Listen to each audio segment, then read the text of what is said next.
पिछले 30 वर्ष में बिहार में जितने लोग सांसद विधायक बने हैं वो किसी भी दल से बने हो, सिर्फ 1250 परिवार के लोग ही, ये रिवीलिंग डेटा है, सिर्फ 1250 परिवार के लोग ही बिहार में सांसद विधायक पिछले 30 वर्ष में बने।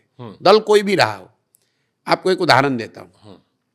यहां पर अभी डिप्टी सीएम है सम्राट चौधरी जी, वो भाजपा के नेता हैं।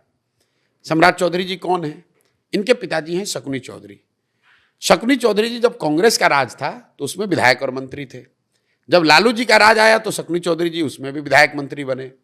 जब नीतीश जी का राज आया तो उसमें भी विधायक मंत्री शकुनी चौधरी बने। जब मांझी जी बने तो उसमें भी शकुनी चौधरी विधायक मंत्री थे। और आज जब भाजपा को भी बनाना हुआ तो उसको भी कोई सामान्य कुशवाहा नहीं मिला, उसको शकुनी चौधरी का बेटा ही मिला।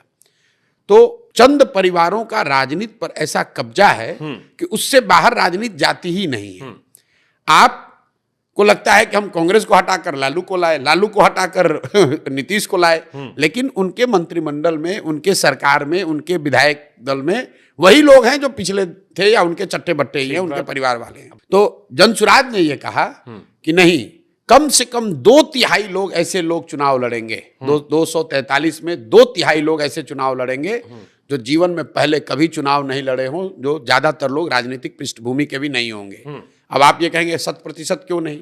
इस पर भी बड़ी लंबी चर्चा चली है कि भैया इन 1200 परिवार को तो आप बैन ही कर दो। हाँ, लोग ये कहते हैं जो उसमें आके, लेकिन जब सब बदल रहे तो ये भी बदल दो।